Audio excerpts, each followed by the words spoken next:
चमेली की अभी आंख लगी ही थी कि दरवाजे पर उसे जोर जोर से दस्तक की आवाज सुनाई दी। इस समय कौन आया होगा? अभी तो सभी खेत में रहते हैं, कहीं फिर से वही तो नहीं है। उसने दरवाजा खोला। दरवाजे पर चमेली के जेठ जी आनंद सिंह खड़े थे। उसने जल्दी से पल्लू अपने सिर पर रखा और घर के अंदर जाने लगी तो आनंद सिंह ने उसे टोकते हुए कहा, बहुत देर कर दी दरवाजा खोलने में। आनंद सिंह ने जैसे ही ये बात बोली उसके मुंह से शराब की दुर्गंध निकलकर चमेली के नाक से टकराई। चमेली ने साड़ी के पल्लू से अपनी नाक बंद की और आनंद सिंह के सवाल का जवाब देते हुए उसने कहा, जी वो आंख लग गई थी तो सो गई थी। अरे हमारे रहते हुए अकेली सो गई, बहुत नाइंसाफी है ये कहकर शराब के नशे में धुत आनंद सिंह ने चमेली का हाथ पकड़ लिया और उसे अपनी ओर खींच लिया। ये आप क्या कर रहे हैं? अरे छोड़ने के लिए थोड़े ही पकड़ा है तुझे, प्यार करने के लिए पकड़ा है। छोड़िए मुझे। ये कहकर आनंद सिंह ने चमेली को गले लगाने की कोशिश की, लेकिन चमेली ने एक जोरदार चाटा अपने जेठ के मुंह पर मार दिया। आनंद सिंह का चेहरा उस झन्नाटेदार थप्पड़ से लाल हो गया। नशा और गुस्सा दोनों उस पर हावी हो गया। तुमने मुझे थप्पड़ मारा? मुझे? तुम्हारी इतनी हिम्मत? रुक, मैं तुझे अभी बताता हूँ। ये कहकर उसने भी एक जोरदार तमाचा चमेली को मार दिया। चमेली दूर जा गिरी। उसका सिर दीवार से लगा और उससे खून बहने लगा। उसी समय चमेली का पति हेत सिंह वहां आ गया। उसने चमेली को नीचे गिरा देखा और उसके पास आया और उसके सामने उछलते हुए बच्चे की तरह कहने लगा, चमेली गिर गई, चमेली गिर गई, चमेली गिर गई। चमेली उसकी ओर देख ही रही थी कि आनंद सिंह उसके पास आया और हेत सिंह को भी जोरदार चाटा खींचकर मारा और कहा, अबे हट बे मंदबुद्धि, यहाँ से चल जा, खेतों में जा। आनंद सिंह के जोरदार चाटा मारने से हेत सिंह भी नीचे गिर पड़ा।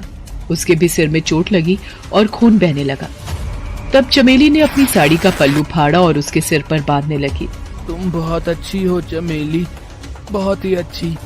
ये सब लोग गंदे हैं, मुझे हमेशा मारते रहते हैं। उसकी बातों को सुनकर सिंह का पारा एक बार फिर से चढ़ गया। उसने एक बार फिर हेत सिंह का गिरेबान पकड़ लिया और उससे कहा, तेरे बहुत पर निकल आए बे। पिछली बार की हम भाइयों की मार भूल गया क्या तू? रुक, आज मोहन को आने दे, फिर हम दोनों भाई तुम्हें बताते हैं। ये कहकर आनंद सिंह ने फिर से हेत सिंह पर हाथ उठाने की कोशिश की, लेकिन इस बार चमेली ने उसका हाथ पकड़ लिया और कहा, जेठ जी, हर चीज की एक सीमा होती है, उस सीमा को मत तोड़िए। कोई आपका लिहाज कर रहा है, इसका मतलब ये नहीं कि आप उसके साथ कैसा भी व्यवहार करें। तू ज्यादा चबड़ चबड़ मत कर और मुझे मत सिखा कि मुझे क्या करना है क्या नहीं। इस घर में मेरा राज चलता है। तुझे महीने भर नहीं हुआ इस घर में आए हुए और एक तो तूने मुझ पर हाथ गई है। चमेली बहुत ही गरीब घर की लड़की थी। जब वो 8 साल की थी तभी उसके पिता की मृत्यु हो गई थी। उसकी माँ सुनीता देवी ने दूसरे के खेतों में काम कर किसी तरह उसे पाला था। चमेली 24 साल की हो गई थी, लेकिन पैसों के अभाव में उसकी शादी नहीं हो रही थी। चमेली की माँ इसी चिंता में घुली जा रही थी। क्या माँ, तुम भी ना? तुम्हें मेरी जरा भी फिक्र नहीं है। कितनी बार कहा मेरी शादी के बारे में सोच सोच कर अपनी तबीयत बार बार मत खराब किया करो। जब मेरी शादी होनी है तब हो जाएगी। कैसे होगी चमेली, कैसे? मेरे पास ना तो पैसे हैं और न ही किसी ऐसे लड़के का पता जो बिना किसी दहेज के तुमसे शादी कर ले। लेकिन कुछ दिनों के बाद चमेली के दूर के मामा जब हेत सिंह का रिश्ता चमेली के लिए लेकर आए तो उसकी माँ सुनीता को अपने कानों पर विश्वास ही नहीं हुआ। हाँ भाई हाँ, कितनी बार तुम्हें एक ही बात कहूँ सुनीता, लड़के वालों को एक भी पैसा नहीं चाहिए। वो बहुत ही अच्छे लोग हैं, बस उन्हें एक सुंदर सी घरेलू लड़की चाहिए।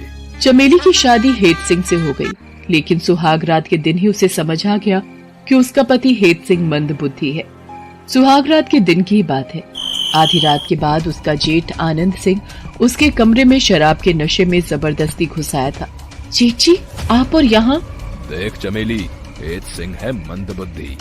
वो तुझे वो प्यार नहीं दे पाएगा जो मैं दूंगा। इसलिए समझदारी इसी में है कि तू मंदबुद्धि मत बन और मेरा प्यार समेट ले। और हाँ, मैं तुम्हें गारंटी देता हूँ, इस घर में तुम्हें प्यार की कोई कमी नहीं होने दूंगा। ये कहकर आनंद सिंह ने उसे अपनी बाहों में भरने की कोशिश की, लेकिन चमेली ने आनंद सिंह को जोर का धक्का दिया और घर के बाहर भाग गई। पूरी रात वो घर के पीछे छिपी रही। सुबह पौ फटने पर घर के अंदर आई। उसके घर के अंदर आते ही मोहन सिंह और आनंद सिंह ने उसे रोक लिया। कहाँ थी तू रात भर? किसके साथ मुंह काला कर रही थी? ये आप क्या कह रहे हैं? अगर कुछ पूछना है तो अपने बड़े भाई से पूछिए कि मैं कहाँ थी और किसके कारण थी। इन्हें सब पता है। क्यों सेठ जी, बताइए ना आप इन्हें। कौन से? इस लड़की को 2 दिन घर आए हुए नहीं हुए कि ये हमारे बीच फूट करवाने लगी। इसकी लगाम अभी ही कसनी पड़ेगी। कल को ऐसा ना हो कि ये बात से बाहर हो जाए। भैया, आप सब कुछ मुझ पर छोड़ दीजिए। मुझे पता है कि ऐसी घोड़ी को कैसे लगाम लगाया जाता है। मैं तो चला खेत पर। अब तू देख ले कैसे लगाम लगानी है या लगाम छोड़नी है। अब ये आनंद सिंह भूखी नजरों से चमेली की ओर देखने लगा और उसने चमेली से कहा, मेरे मंद बुद्धि भाई ने क्या किस्मत पाई है जो उसे तुम्हारी जैसी बीवी मिली। इतनी खूबसूरत, इतनी हसीन, इतनी गोरी। मेरा तो मन ही डोल गया है तुझे देखकर। ये कहकर उसने भी चमेली को अपनी बाहों में भरने की कोशिश की। चमेली समझ गई कि इन दोनों भाइयों ने मिलकर अपने मंदबुद्धि भाई से उसकी शादी कर दी।